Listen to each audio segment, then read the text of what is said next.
Ďakujem za slovo. Milé publikum, milí folkloristi, priaznivci tradičnej kultúry, členovia folklorných skupín. Dovoľte, aby som sa vám všetkým poďakovala. Dovoľte, aby som sa poďakovala predovšetkým za to, že ste prišli podporiť folklórne skupiny, ktoré nám predstavili plnohodnotné programové čísla. Naozaj veľká vďaka za to, že takýmto príkladným spôsobom uchovávajú tradície svojich obcí, pretože to je nesmierne dôležité v súčasnosti. A samozrejme dovoľte, aby som sa poďakovala z mojej pozície aj obci Polomka, pani starostke, že sme mohli vlastne prísť k vám do Polomky a využiť tieto výborné priestory pre realizáciu našej prehliadky nositelia tradícií. A dovoľte, aby som aj z tejto pozície poďakovala všetkým folklórnym skupinám, vedúcim folklórnych skupín, ktorí majú chuť, energiu a, ako som už povedala, prinášajú kvalitné umenie v pravom slova zmysle práve v oblasti spracovávania prejavov tradičnej ľudovej kultúry nášho regiónu, pretože náš región, môžem to povedať, región Horehronia, Severného Podpoľania, Pohronia. Mali sme tu folklórne skupiny, ktoré nám predstavili práve prejavy z týchto regiónov.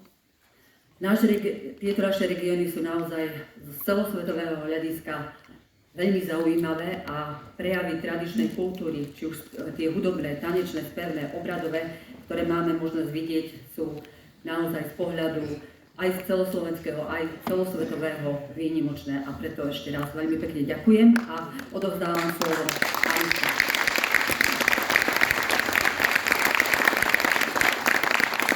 Ďakujem veľmi pekne za krásne slova. Už ste zvedaví však? Áno. Takže, len stručne na úvod. Mali sme 3 pásma. Začíname od 3., to je bronzové pásmo. Naša porota sa rozhodla bronzové pásmo v rámci dnešnej prehliadky udeliť folklórnej skupine Šajbania zo Strelník. Srdečne blahoželám.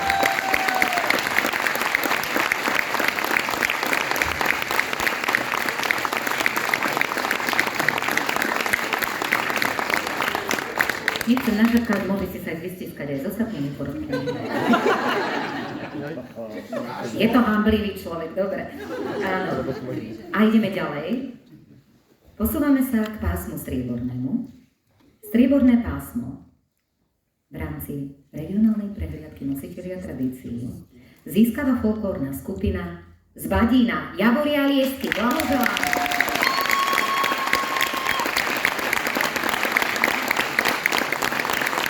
Ale to ešte nie je všetko, lebo porota sa rozhodla tejto folklórnej skupine udeliť aj špeciálnu cenu za námet a jeho komplexné spracovanie. Takže blahoželám.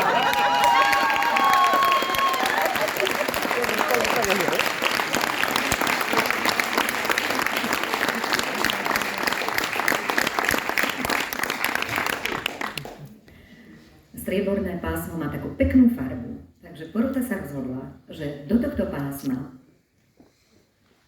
zahrnie aj ďalšiu folklórnu skupinu Horehronia, Závačan zo Závadky nad Hronom.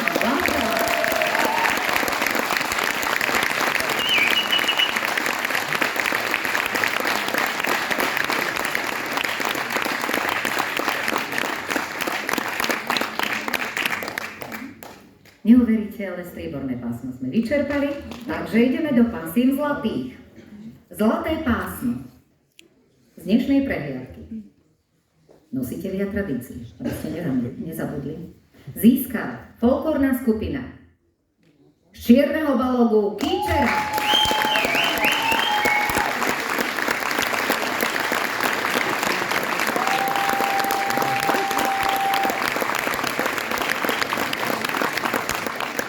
Máme tu ďalšie zlaté pásmo, ale pozor, s návrhom na postup, a ako sme vraveli, návrh na postup bude schváľovať krajská porota, to znamená porota vyššej súťaže.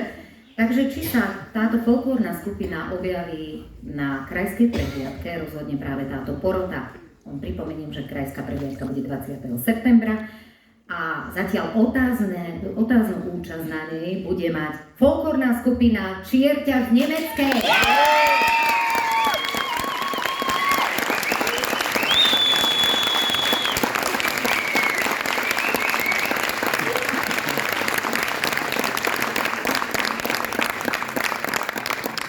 máme tu jeden priamy postup a ten získavajú...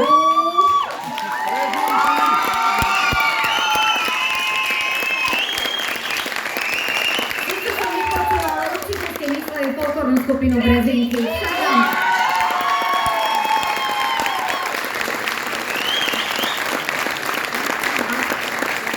Pri tejto príležitosti by som veľmi chcela oceniť dramatický výkon na lavici.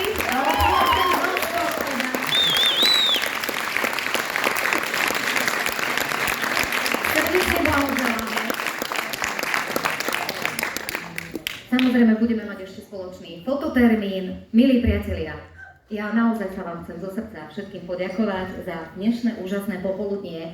My sme videli výsledok, ale tomu predchádzalo niekoľko desiatok hodín tréningov, vôbec nájdenia motívu, námetu, spracovania a tak ďalej. Takže my sme veľmi, veľmi vďační, že ste sa tu zúčastnili v takom hojnom množstve a že ste to vlastne dotiahli do úspešného konca, pretože pre nás tá prehliadka bola zážitkom. Chcem sa aj vám, milí priatelia, veľmi pekne poďakovať, lebo prajné publikum je to najviac, čo účinkujúci môže dostať. Takže ďakujeme krásne a vám ešte jeden veľký potlesk aj vám.